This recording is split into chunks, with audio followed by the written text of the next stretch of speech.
सबको जय मसीह की। आज हम पढ़ेंगे उत्पत्ति 1 का 1 से लेकर 25 तक। सृष्टि का वर्णन। आदि में परमेश्वर ने आकाश और पृथ्वी की सृष्टि की। पृथ्वी बेडौल और सुनसान पड़ी थी और गहरे जल के ऊपर अंधियारा था तथा परमेश्वर का आत्मा जल के ऊपर मंडराता था। जब परमेश्वर ने कहा उजियाला हो, तो उजियाला हो गया। और परमेश्वर ने उजियाले को देखा कि अच्छा है। और परमेश्वर ने उजियाले को अंधियारे से अलग किया।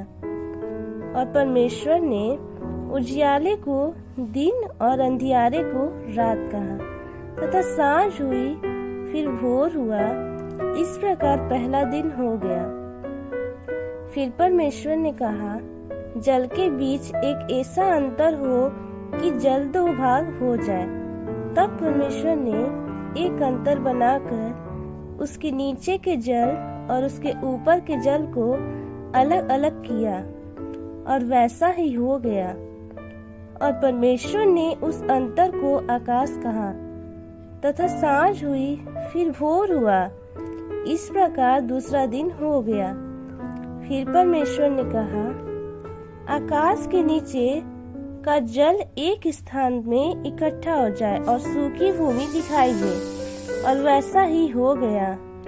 परमेश्वर ने सूखी भूमि को पृथ्वी कहा तथा जो जल इकट्ठा हुआ उसको उसने समुद्र कहा। और परमेश्वर ने देखा कि अच्छा है। फिर परमेश्वर ने कहा पृथ्वी से हरी घास तथा बीज वाले छोटे छोटे पेड़ और फलदायी वृक्ष भी, जिनके बीज उन्हीं में एक एक की जाति के अनुसार हैं, पृथ्वी पर उगे। और वैसा ही हो गया।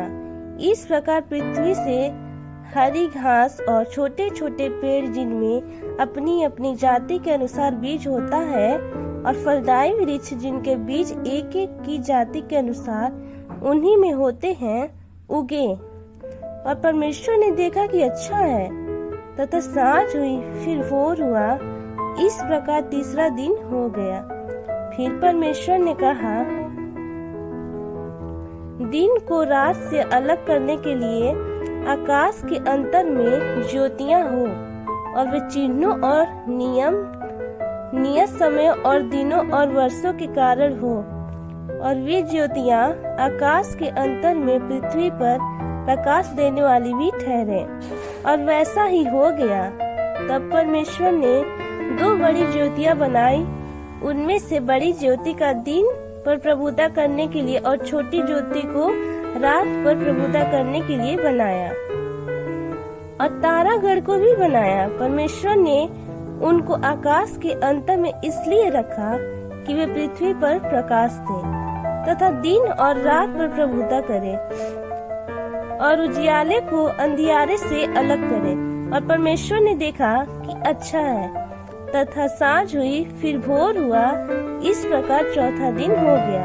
फिर परमेश्वर ने कहा जल जीवित प्राणियों से बहुत ही भर जाए और पक्षी पृथ्वी के ऊपर आकाश के अंतर में उड़े। इसलिए परमेश्वर ने जाति जाति के बड़े बड़े जल जंतुओं की और उन सब जीवित प्राणियों की भी सृष्टि की जो चलते फिरते हैं, जिनसे जल बहुत ही भर गया।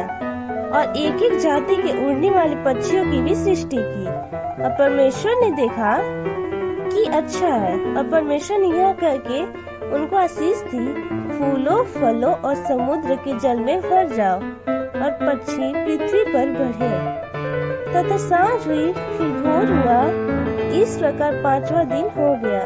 फिर परमेश्वर ने कहा पृथ्वी से एक जाति के जीवित प्राणी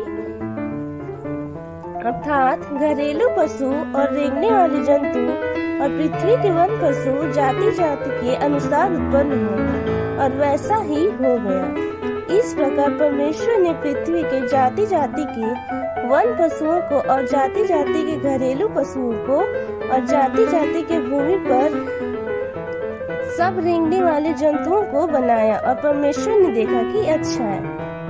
इस वचन से प्रभु सबको आशीष के लिए सबको जय मसीह।